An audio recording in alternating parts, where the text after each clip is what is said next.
Hey everyone, welcome to How to Write the Future podcast. I'm your host, Beth Barany. I am a writing teacher, creativity coach, and science fiction and fantasy novelist.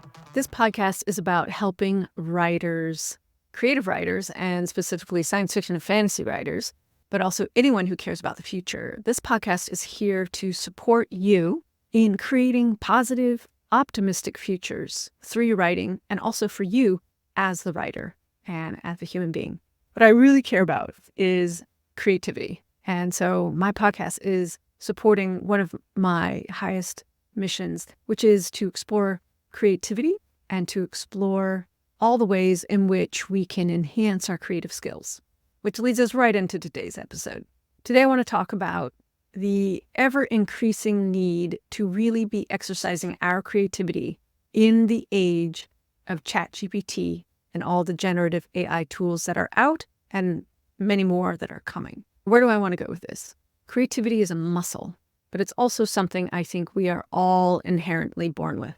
So creativity is inherent to all humans and also to other creatures that we share our planet with. Not to all of them, but to many of them. I understand crows are very creative. Also our cousins in the monkey ape families. Some of them are incredibly creative. So it's inherent and it's a skill. It's a skill that you can become good at, get better at. And the more you exercise it and the more you practice it, I believe the better you can become. In business, they call this skill set lateral thinking. Lateral means sideways. So instead of plowing forward step by step, what's the logical next step? Creativity is about looking sideways, looking outside the norm. Somebody defined creativity as combining two things that don't normally go together and putting them together and creating something new. Now, ChatGPT can do that, can't it? And it is just an algorithm.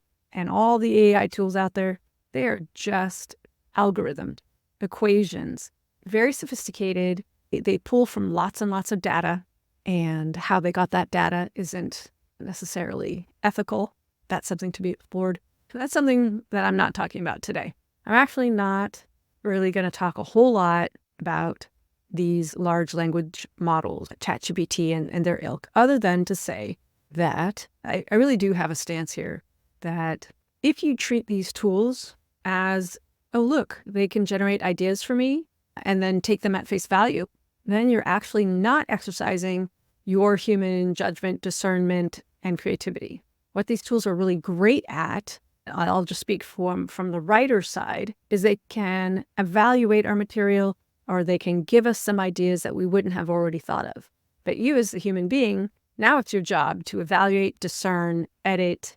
It's just raw material. I was inspired to do this episode today because I went to a really great workshop recently on AI and its influence in filmmaking, because I am moving into filmmaking, which is very exciting. I want to give credit to the man who gave the talk called AI's Influence on the Entertainment Industry and How to Prepare for It. And it is delivered through the nonprofit From the Heart Productions. And the teacher for the talk is Jonathan Smith, who is an indie film tech advisor for From the Heart Productions. From the Heart Productions is a nonprofit that helps filmmakers with education, grants, and they also act as a fiscal sponsor for films. Not my fiscal sponsor. His predictions were that AI is going to affect many areas of filmmaking, affect people's jobs, affect what people are going to be expected to do. It's going to affect so many aspects. It's not going to take away everyone's job.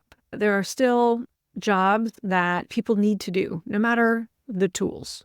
His point was, look at what I think is coming, be prepared, where do you fit?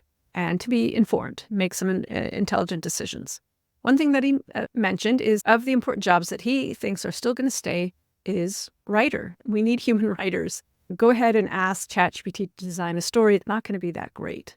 It might give you some ideas. It might be raw material. You might take some of it and integrate it, take some of the ideas, take some of the language. His point was, eventually these AI tools are going to be so easy to use and so accessible that everyone is going to be making media. Everyone will be able to make film. Everyone will be able to not just consume media, but make media. And I thought, Probably not everyone. With a push of a button, a few buttons, and a few simple commands, you can make your own video.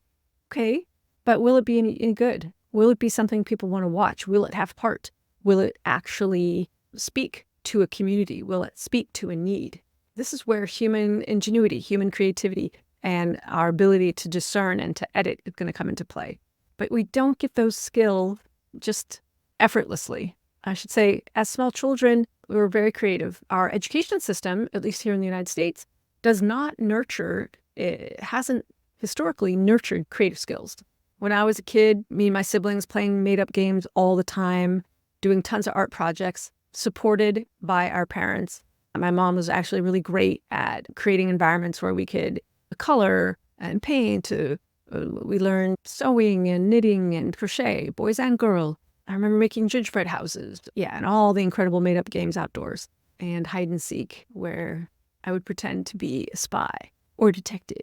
Our imaginations are so active as children. And the education system and the parental support and guidance and our peer group in the greater culture, they can either continue to support that, foster it, nurture it, guide it, give it opportunities. So you have lots of opportunities to continue to grow as a creative, be supported, be praised, or that can be squashed. That could be judged. You could be told, oh, that's a stupid thing. Stop doing that. You can't make any money with that.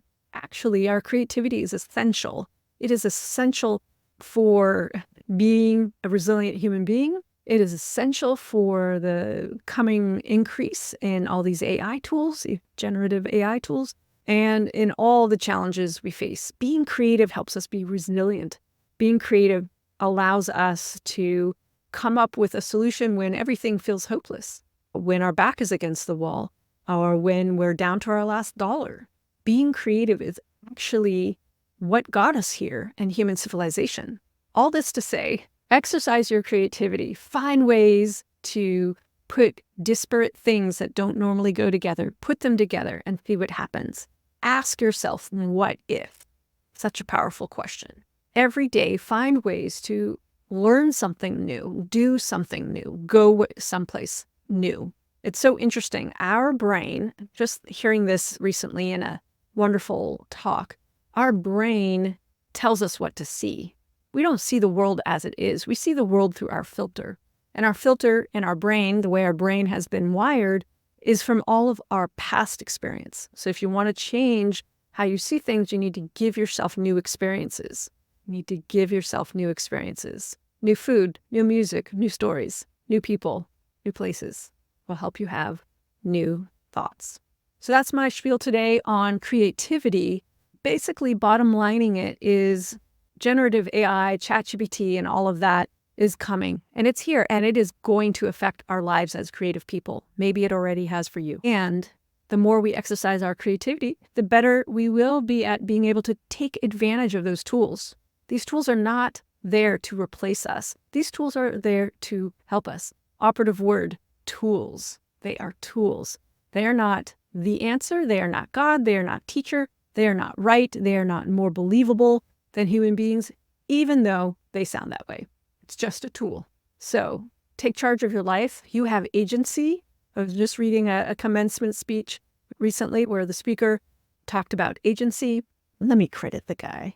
The title of this guy's commencement speech is Agency, and it's Scott Galloway. All right, everyone, that's it for this week on creativity and how we need to exercise it in this age of ChatGPT.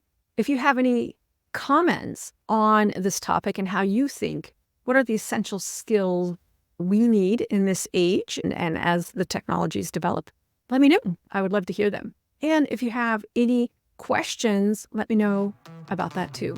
And your idea could help me create a new episode. That's it for this week, everyone. Write long and prosper.